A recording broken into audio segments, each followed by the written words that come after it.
ನಮ್ಮ ತುಮಕೂರು ಡಿಸ್ಟ್ರಿಕ್ಟ್‌ನಲ್ಲಿ ಯಾವುದೇ ಮೂಲೆಯಲ್ಲಿ ಹೋಗಿ ಕೇಳಿದ್ರು ಕೂಡನು ರಾಗಿ ಮುದ್ದೆ, ಬಸ್ಸಾರು ಇಷ್ಟ ಇಲ್ಲ ಅನ್ನೋಂಥ ಜನನೇ ಇಲ್ಲ. ಅದರಲ್ಲೂ ಕೂಡ ಹಸಿ ಅವರೆಕಾಳಿನ ಬಸ್ಸಾರು ಅಂದರೆ ಇನ್ನೂ ತುಂಬ ಇಷ್ಟಪಟ್ಟು ತಿಂತಾರೆ. ರಾಗಿ ಮುದ್ದೆ ಫೇಮಸ್ ಅಂತಲೇ ಹೇಳ್ಬೋದು. ನಾನು ಕೂಡ ಇವತ್ತು ಹಸಿ ಅವರೆಕಾಳಿನ ಬಸ್ಸಾರು ಮತ್ತು ರಾಗಿ ಮುದ್ದೆ ಮಾಡ್ತಾಯಿದ್ದೀನಿ. ಯಾವ ಥರ ಮಾಡೋದು ಅಂತ ನೋಡೋಣವಾ? ಫಸ್ಟ್ ಒಂದು ಕುಕ್ಕರ್‌ಗೆ ಹಸಿ ಅವರೆಕಾಳು ಮತ್ತು ರುಚಿಗೆ ತಕ್ಕಷ್ಟು ಉಪ್ಪು, ಕಾಳು ಮುಳುಗುವಷ್ಟು ನೀರು ಹಾಕ್ಬಿಟ್ಟು ಇದು ಒಂದು 2 ವಿಷಲ್ ಹಾಕ್ಸ್ಕೊಬೇಕು. 2 ವಿಷಲ್ ಹಾಕ್ಸ್ಕೊಂಡ್ರೆ ಸಾಕು, ಚೆನ್ನಾಗಿ ಬೇಯ್ತವೆ ಕಾಳು. ಹಸಿ ಅವರೆಕಾಳಾಗಿರೋದ್ರಿಂದ. ನಾನು ಗ್ಯಾಸ್ ಆನ್ ಮಾಡಿ ಕುಕ್ಕರ್ ಇಟ್ಟು ಒಂದು 2 ವಿಷಲ್ ಹಾಕ್ಸ್ಕೊಂಡೆ. ಚೆನ್ನಾಗಿ ಬೆಂದಿದ್ವು ಕಾಳು. ಕಾಳು ಮತ್ತು ಸಪ್ಪನೀರು ಸಪ್ರೇಟ್ ಮಾಡ್ಕೊಳ್ತಾ ಇದ್ದೀನಿ. ಯಾಕಂದರೆ ಕಾಳಿಗೆ ಒಗ್ಗರಣೆ ಹಾಕ್ಕೊಬೇಕು. ಮತ್ತು ಈ ಸಪ್ಪನೀರು ತೆಕ್ಕೊಂಡಿದ್ದೀನಲ್ಲ, ಇದಕ್ಕೇನೆ ಸಾಂಬಾರು ಕುದಿಸ್ಕೊಳ್ಳೋದು. ತುಂಬನೇ ಚೆನ್ನಾಗಿರುತ್ತೆ. ವಿಡಿಯೋ ಕೊನೆವರೆಗೂ ನೋಡಿ. ಕಾಳು ಮತ್ತು ಸಪ್ಪನೀರು ಸಪ್ರೇಟ್ ಮಾಡಿಟ್ಕೊಂಡು, ನಾನಿವಾಗ ಸಾಂಬಾರಿಗೆ ಮಸಾಲೆ ರುಬ್ಕೊಳ್ಳೋದಕ್ಕೆ ಅಂತ ಹೇಳ್ಬಿಟ್ಟು, ಒಂದು ಬಾಣಲಿಗೆ ಈರುಳ್ಳಿ ಮತ್ತು ಬೆಳ್ಳುಳ್ಳಿ, ಜೀರಿಗೆ ಜೊತೆಗೆ ಎಣ್ಣೆ ಹಾಕ್ಬಿಟ್ಟು ಸ್ವಲ್ಪ ಹುರ್ಕೊಳ್ತಾ ಇದ್ದೀನಿ ಇದು. ನಾವು ಮೊದಲೆಲ್ಲ ಒಲೆಯಲ್ಲಿ ಸುಟ್ಕೊಳ್ತಾ ಇದ್ವಿ ಈರುಳ್ಳಿ, ಬೆಳ್ಳುಳ್ಳಿ. ಇವಾಗ ಒಲೆ ಇಲ್ಲದೆ ಇರೋ ಕಾರಣ ಈ ಥರ ಹುರಿದ್ಬಿಟ್ಟು ಹಾಕ್ಕೊಳ್ತೀವಿ. ತುಂಬನೇ ಚೆನ್ನಾಗಿರುತ್ತೆ ಈ ಥರ ಮಾಡಿದ್ರು ಕೂಡನು. ಇವಾಗ ಸುಡೋ ಅಷ್ಟು ಫೆಸಿಲಿಟಿ ಇಲ್ವಲ್ಲ, ಹಾಗಾಗಿ ಈರುಳ್ಳಿ, ಬೆಳ್ಳುಳ್ಳಿ ಮತ್ತು ಜೀರಿಗೆ ಹುರ್ಕೊಂಬಿಟ್ಟು ನಾನು ಅದ್ರ ಜೊತೆಗೇನೆ ಖಾರದ ಪುಡಿ, ಮಸಾಲೆ ಪುಡಿ ಮತ್ತು ಸ್ವಲ್ಪ ಕೊತ್ತಂಬರಿ ಸೊಪ್ಪು, ಹುಣಸೆ ಹಣ್ಣು ಮತ್ತು ಒಂದು ಬೌಲಷ್ಟು ಚಿಕ್ಕ ಬೌಲಲ್ಲಿ ಕಾಯಿ ತುರಿ ಮತ್ತು ಬೇಯಿಸಿರೋ ಅಂಥ ಸ್ವಲ್ಪ ಕಾಳು ಹಾಕ್ಕೊಳ್ತಾ ಇದ್ದೀನಿ. ಇದು ಸ್ವಲ್ಪ ಮಿಕ್ಸ್ ಮಾಡಿಕೊಂಡು ಗ್ಯಾಸು ಸಿಮ್ಮಲ್ಲಿ ಇಟ್ಕೊಬೇಕು. ಸಿಮ್ಮಲ್ಲಿ ಇಟ್ಕೊಂಡು ಇದನ್ನು ಸ್ವಲ್ಪ ಹಿಂಗೆ ತಿರುವ್ಕೊಂಬಿಟ್ಟು ತಣ್ಣಗಾದ್ಮೇಲೆ ಇದನ್ನು ಮಿಕ್ಸಿ ಜಾರ್ಗೆ ಹಾಕ್ಬಿಟ್ಟು ಮಿಕ್ಸಿಗೆ ಹಾಕ್ಕೊಬೇಕು. ಹಾಕ್ಕೊಂಡು ಮಸಾಲೆ ರುಬ್ಕೊಂಡು ಮಸಾಲೆ ಸಾಂಬಾರು ಕೂಡಿಸ್ಕೊಳ್ಳೋದು. ಬೇಗನೆ ಆಗುತ್ತೆ ಸಾಂಬಾರು ಕೂಡನು. ಸಾಂಬಾರು ಕೂಡಿಸ್ಕೊಂಬಿಟ್ಟು ನಂತರ ಕಾಳಿಗೆ ಒಗ್ಗರಣೆ ಹಾಕ್ಕೊಳ್ಳೋದು. ಹಾಗಾಗಿ ನಾನು ಇದನ್ನೆಲ್ಲ ಮಸಾಲೆ ಎಲ್ಲ ಹಾಕ್ಕೊಂಡು ಮಸಾಲೆ ರುಬ್ಕೊಂಡಿದ್ದೀನಿ ಇವಾಗ ಈ ಥರ ನೈಸಾಗಿ ರುಬ್ಕೊಂಡು. ಇವಾಗ ನಾನು ಸಪ್ಪನೀರು ತೆಗೆದಿಟ್ಕೊಂಡಿದ್ನಲ್ಲ, ಅದೇ ಸಪ್ಪನೀರಿಗೆ ಹಾಕ್ಕೊಂಡು ನಾನು ಸಾರು ಕೂಡಿಸ್ಕೊಳ್ತಾ ಇದ್ದೀನಿ. ನಮಗೆ ಯಾವ ಅದಕ್ಕೆ ಬೇಕೋ ಅದಕ್ಕೆ ಕೂಡಿಸ್ಕೊಂಡ್ರೆ ಆಯಿತು. ಸ್ವಲ್ಪ ಗಟ್ಟಿ ಬೇಕು ಅಂದರೆ ಗಟ್ಟಿ, ಇಲ್ಲ ತೆಳ್ಳಗೆ ಬೇಕು ಅಂದರೆ ತೆಳ್ಳಗೆ. ನಾನು ಸ್ವಲ್ಪ ತೆಳುವಾಗೇ ಮಾಡ್ಕೊಂಡಿದ್ದೀನಿ. ಮುದ್ದೆಗೆ ಚೆನ್ನಾಗಿರುತ್ತೆ ಅಂತ ಹೇಳ್ಬಿಟ್ಟು.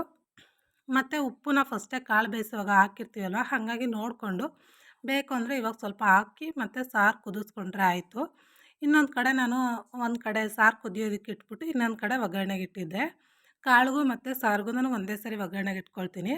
ಒಗ್ಗರಣೆ ಹಾಕ್ಕೊಂಡು ಎಣ್ಣೆ, ಸಾಸಿವೆ ಮತ್ತು ಹಾಕ್ಕೊಂಡು ಅದು ಸ್ವಲ್ಪ ಚಟಪಟ ಅಂದಮೇಲೆ ಈರುಳ್ಳಿ ಮತ್ತು ಒಣಮೆಣ್ಸಿನ್ಕಾಯಿ, ಕರಿಬೇವೆಲ್ಲ ಹಾಕ್ಕೊಂಡು ಫ್ರೈ ಮಾಡಿಕೊಂಡು ಇದೇ ಒಗ್ಗರಣೆಲೇ ಸ್ವಲ್ಪ ತೆಗೆದ್ಬಿಟ್ಟು ಇವಾಗ ಸಾಂಬಾರ್ಗೆ ಹಾಕ್ಕೊಳ್ತೀನಿ ನಾನು.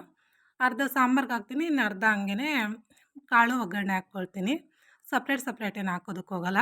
ಇವಾಗ ಸ್ವಲ್ಪ ಒಗ್ಗರಣೆ ಉಳಿದಿತ್ತಲ್ಲ, ಅದಕ್ಕೇ ಕಾಯಿ ತುರಿ ಮತ್ತು ಕೊತ್ತಂಬರಿ ಸೊಪ್ಪು ಹಾಕ್ಕೊಂಡು ಸ್ವಲ್ಪ ಫ್ರೈ ಮಾಡಿಕೊಂಡು ಇವಾಗ ಬೇಯಿಸಿರೋಂಥ ಕಾಳು ಹಾಕ್ಕೊಳ್ತಾ ಇದ್ದೀನಿ. ಹಸಿ ಅವರೆಕಾಳು ಬೇಯಿಸಿರೋ ಅಂಥವು ಹಾಕ್ಕೊಂಬಿಟ್ಟು ಒಂದು ಸರಿ ಈ ಥರ ತಿರುವ್ಕೊಂಡ್ರೆ ಆಯಿತು. ಕಾಳು ಮತ್ತು ಬಸ್ಸಾರು ರೆಡಿ ಆಗುತ್ತೆ. ನೆಕ್ಸ್ಟು ಮುದ್ದೆ ಮಾಡ್ಕೊಳ್ಳೋದು. 1 ಗಂಟೆ, 1.5 ಗಂಟೆಲೆಲ್ಲ ಆಗುತ್ತೆ. ಬೇಗನೆ ಆಗುತ್ತೆ. ಕೆಲವರೆಲ್ಲ ಹೇಳ್ತಾರೆ ಬಸ್ಸಾರು ಮಾಡಬೇಕಂದ್ರೆ ಲೇಟ್ ಆಗುತ್ತೆ ಅಂತ ಹೇಳ್ಬಿಟ್ಟು.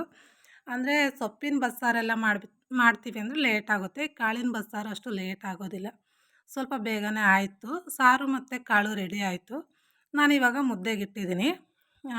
ನೀರು ಮತ್ತು ಸ್ವಲ್ಪ ಅನ್ನ ಹಾಕ್ಬಿಟ್ಟು ಇಟ್ಟಿದ್ದೆ. ಅದು ಕುದ್ದಿದ ನಂತರ ಒಂದು ಕುದಿ ಬಂದಮೇಲೆ ಹಸಿಟ್ಟು ಹಾಕ್ಕೊಂಡು ಈ ಥರ ತಿರುವ್ಕೊಳ್ತಾ ಇದ್ದೀನಿ.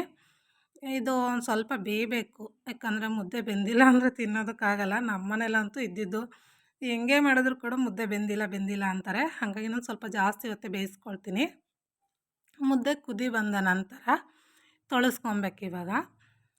ಒಂದು 2 ನಿಮಿಷ ಕುದಿಸ್ಬಿಟ್ಟು ನಂತರ ತೊಳೆಸಿ ಮತ್ತೆ ಇನ್ನೊಂದು ಸರಿ ಗ್ಯಾಸ್ ಮೇಲೆ ಇಡಬೇಕು. ಆ ಥರ ತೊಳೆಸ್ಕೊಂಡ್ರೆ ಮಾತ್ರನೇ ಚೆನ್ನಾಗಿರುತ್ತೆ ಮುದ್ದೆ.